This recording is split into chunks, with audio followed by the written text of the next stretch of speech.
Ever had the feeling that you knew what someone was going to say just before he said it? Or have you ever walked into a strange room and had the sensation that you'd been there before? Well, if you have, you've taken a small step beyond. Now watch a giant step.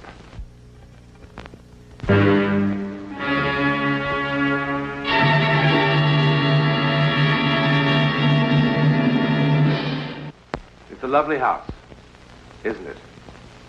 It used to be one of England's more fashionable country homes. But now, it's closed. Not for rent, not for sale. It's just closed. In fact, its American owner simply locked the door and walked away. But locking the door hasn't helped Ellie Pelston one bit. It isn't easy for her to forget what happened here. It all began, normally enough, with the arrival of the first weekend guest. Good afternoon, sir. Good afternoon. Enter Donald Ainsley Stewart, career man with the United States Foreign Service. Donald, you darling. You did manage to make it. Well, I was told that anyone that passed up a chance to spend a weekend with Ellie Pelston was a fool. You're a dear boy. I knew you'd make a perfect guest the moment I laid eyes on you. Hurry down now. The others will be arriving any moment.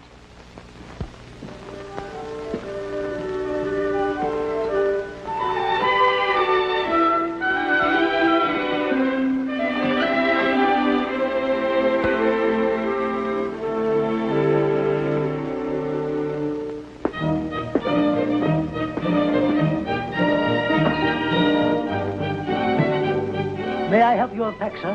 No, thank you. Can I get anything for you, sir? No, thanks.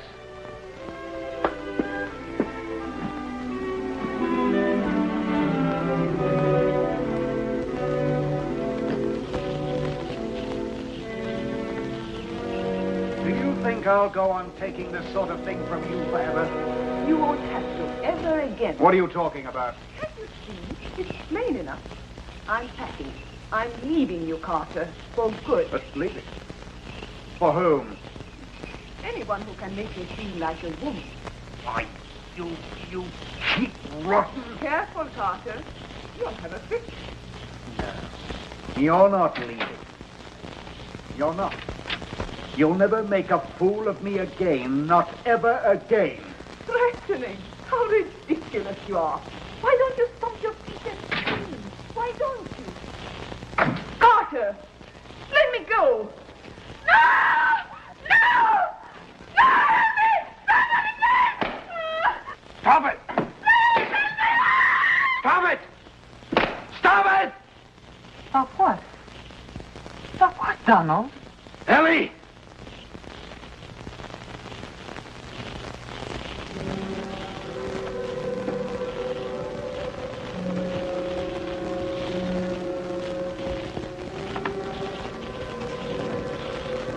Donald? It's impossible.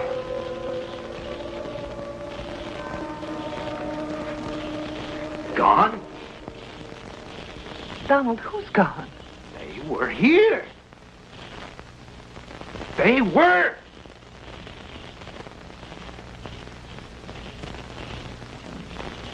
They were.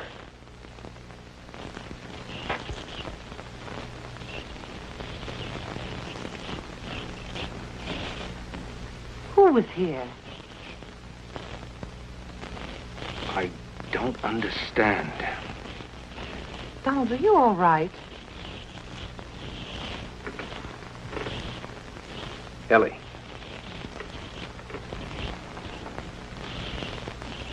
I saw them. A man and a woman.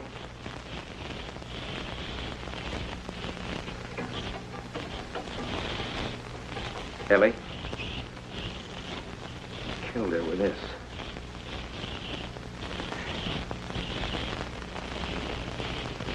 There was a fire in there. That lamp was on. Donald, you're not serious.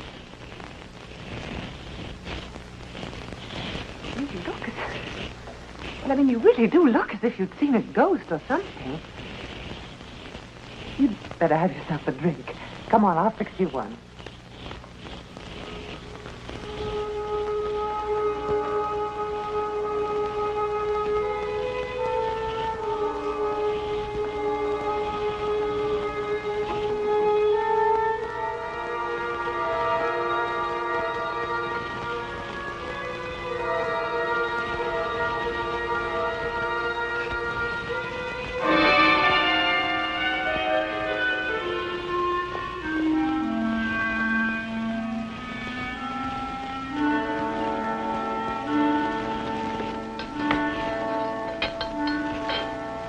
This will fix you up. 7 different kinds of rum, a dash of bourbon, and all kinds of marvelous things. Well, now, that must be some of the others. Help yourself. I'll be right back, Donald.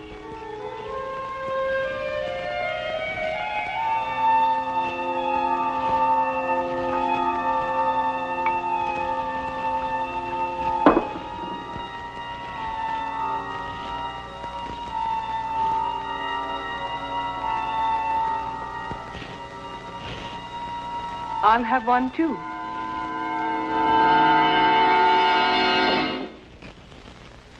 Well, I haven't made an impression like that in weeks.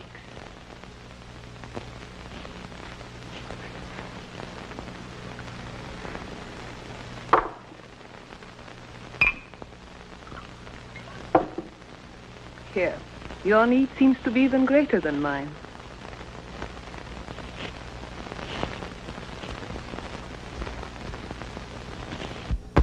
Was the drive down from London terribly exhausting? Oh, it was a bore. It was a terrible bore. I got so tired looking at the back of that chauffeur's head. Every place we go with Julian, we always have to drive. Just once I would like to be able to go by train. The car's quicker. Oh, the car is quicker. And if I say I'd like to go by aeroplane? The car's more comfortable. You see, he's stubborn. With Julian, every day has to be like yesterday. When you discover the best way to do a thing, it's foolish to change. None of you know my new friend, Donald Stewart. We must all be especially nice to Donald. This is his first time in England. He's to be attached to the American consulate here. Donald, this is Hermione and Julian Morley. How do you do? How do you do? How do you do? How do you do? And this lovely young thing is Claire Seymour. That is the secret of Ellie's success with people.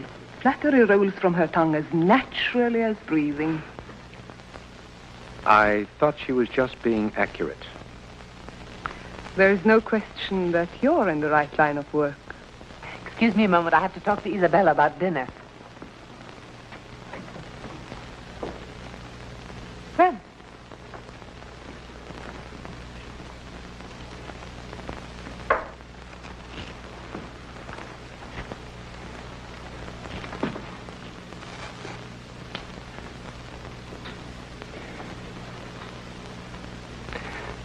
Now, I know what I'm going to say will sound not the way I mean it to sound, but have I met you somewhere before? I'm disappointed in you. After that lovely compliment, I expected something more artful. No, I mean it. Have we met somewhere? If we had, I should hope you wouldn't have to be reminded. Now, please. This is terribly important. Well, Ellie said you'd never been to England before. I just arrived here 2 days ago. Since I've never been to America. Now, you just arrived here, didn't you? Yes. I mean, just a moment ago, just before I saw you and dropped that glass. Yes, but why is it so important? And what made you look so strange when you first saw me? Because... No, it's too ridiculous. What is, for heaven's sake? No. Now, you've just met me. And if I told you what I have just seen, you would know that I was a complete fool. Try me. Perhaps after I've known you for a while. I hope that won't take too long, Donald. I don't quite know what to make of you, but your approach is certainly intriguing. On the contrary, I find it quite obvious and rather disgusting. You always put things so delicately, Carter. Meet my boor of a husband, Donald. Every time he opens his mouth, some new horror comes out. A natural result of being married to you, my love. Carter, how nice to see you. But Claire said you weren't coming. I couldn't bear to spend a whole weekend separated from my loving wife. And I was so looking forward to a pleasant weekend. I'm sure. That's why I changed my mind. You see how it is. Mr. Stewart is a friend of Ellie. We only met 2 minutes ago. I'm sure that won't handicap you, my dear. Ellie, which room is it? I'd like to clean up. Your usual. Which room is it? The Seymour's room? Is it the one across from mine? Well, yes, as a matter of fact. Claire, come upstairs. I want to talk to you. I have heard everything you have to say. Too many times. No. Would you rather I went into it right now? Right here? No. I see no reason to bore everyone. Good afternoon, Carter. Oh, hello. Hello, Julian. Hello. I think I'll finish unpacking. Dinner's at 8, Donald. Oh, by the way, we make it a custom of dressing here for dinner on weekends. I hope you don't mind. Makes it more of an occasion somehow. Not at all. Dress for dinner. It means that Claire and her husband will be in dinner clothes. Yes.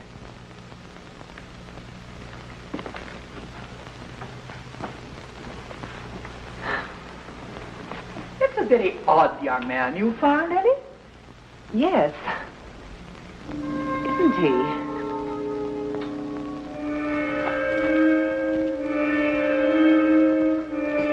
Do you suppose I like making scenes like that? I hope you don't do it for my amusement. Now, Claire, please. I can't take any more today. All right, darling.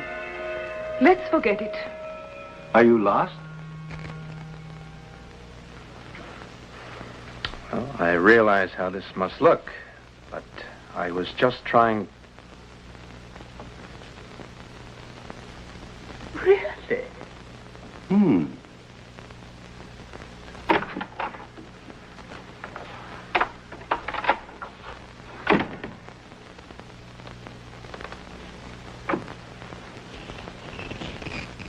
And I can't blame you a bit if you've already made up your mind that I've lost mine. Donald, it could have happened to anyone. You don't have to explain anything. Yes, but if you had seen and heard what I did, sure, the easiest thing for me to do would be to leave. But I can't, because I can't help but believe it was a warning. A warning? What I saw up there this afternoon in that room, I saw Carter Seymour murdering Claire. You saw it, Donald? Yes, I saw it. I saw it, and I heard it. Donald, it's easy to understand how you might get such a notion. They do fight quite a bit. But they've been married for 6 years, and it's always been like that. They really adore each other. It's their private kind of lovemaking. It's really, everyone knows, quite harmless. How could I have seen and heard what I did before I ever met them? Before they even arrived? How could I have seen them in that room while they were still miles from here? Well, look, I know how this sounds, because if I heard what I'm telling you about, I'd call a doctor. And now you believe that what you saw really will happen? Oh, no, I don't. I don't believe that. I can't. How can I believe such a thing? But I know it. Just the same. What do you want me to do? I don't know. I don't know what anyone can do. Change rooms, separate them. I don't know. you had experiences like this before, Donald? I mean, I know a lot of hostesses who'd welcome the addition of a few ghosts to lend a bit of interest to an otherwise dull establishment, but believe me, You still think I've lost my mind, haven't you? No. I wouldn't put it that strongly. Well, if you insist on making an issue of this thing, I do have my other guests to consider. They're dying for a drink. Martinis? Excellent idea. Stuart, I want to apologize for... Your dress. You've got that look on your face again. It's the same one, the one I saw before, on her. On who? Anyway, it better not be. It was sold to me as an original. Well, there, you see. How could I have imagined an original dress? How do I know what you saw just because you convince yourself after the fact? Would someone like to tell me what this is all about? Yes, I'll tell you. No, not in my house, Donald. Ellie, I congratulate you. Your weekends are never dull, but this time you've outdone yourself. When are we to be let in on the mystery? Never, if I can help it. Martini is wonderful. Aren't you drinking?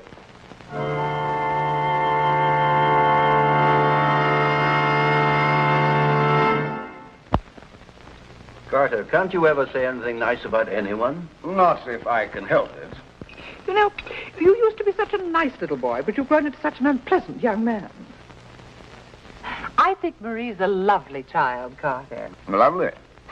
Oh, she's pretty enough, but she'll never be able to stand Bernard's pace for long. I give them 2 months, maybe 3. She'll soon begin looking for a man closer to her own age. They're not even married yet, and you have them in the divorce court. It's inevitable. Oh, there you are, you see, Carter. You're so bitter. I don't know whether he's bitter or just a bore. Oh, I'm so glad to see you awake for once, Julian. How are things at the plant, Carter? Are your difficulties with the supplier at an end? Yes, we've come to terms. I must talk to you alone. Go ahead, talk. No, not here. We're still competing. I've got to talk to you alone. Perhaps you'd like to see me alone, Stuart.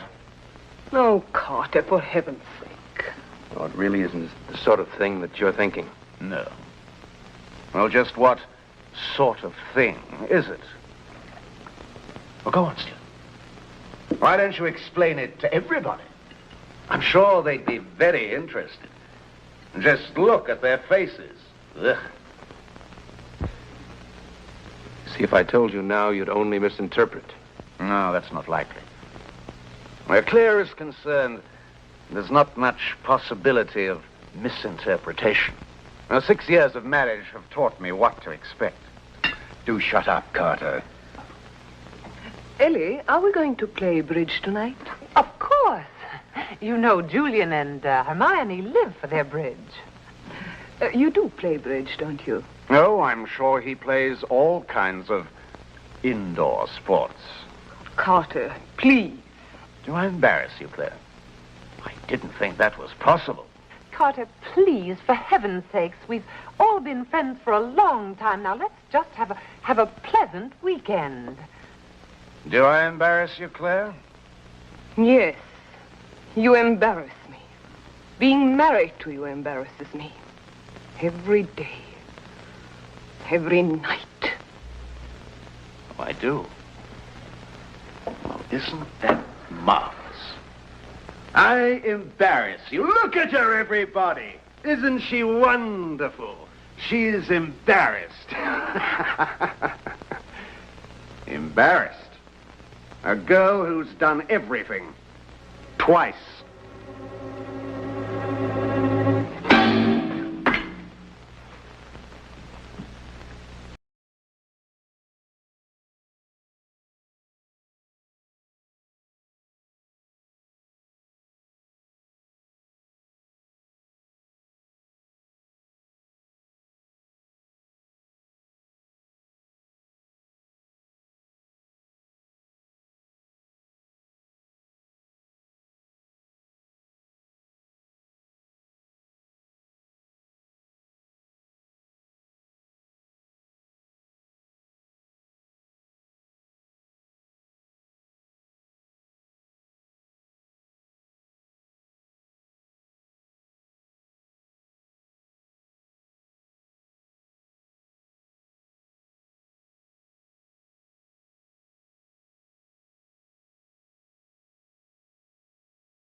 You'll never make a fool of me again, not ever again. Threatening? How ridiculous you are.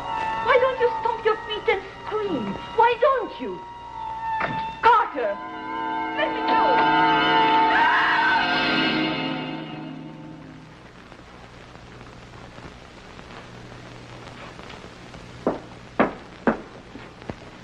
Now, wait. Sir? The Seymours.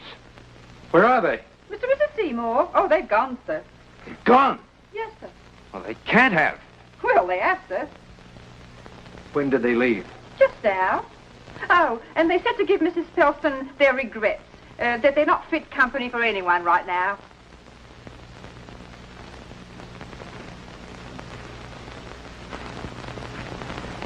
Is there anything I can do for you, sir?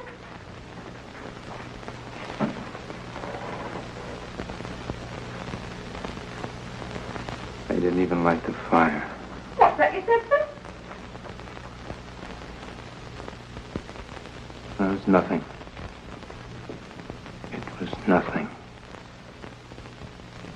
Nothing? So it seemed. Then.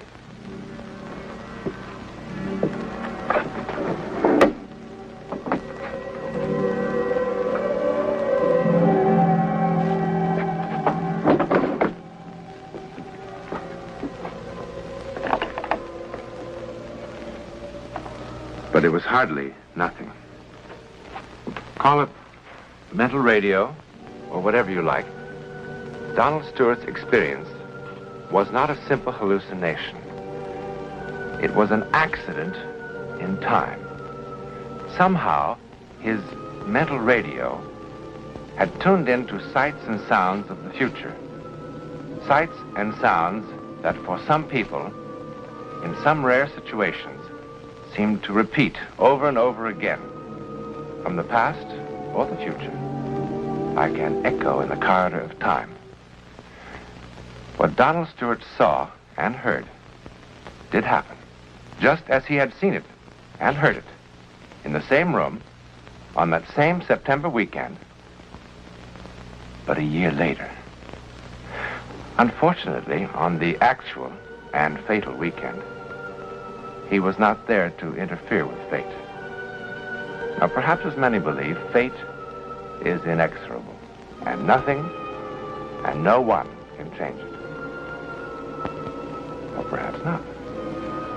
In a moment, a preview about next week's One Step Beyond. Next week, and every week, we'll be bringing you the personal records of the rarest kind of human experience. Man's adventure in the world of the unknown, that mysterious psychic world beyond our five senses. This is your invitation to take with us that astonishing one step beyond.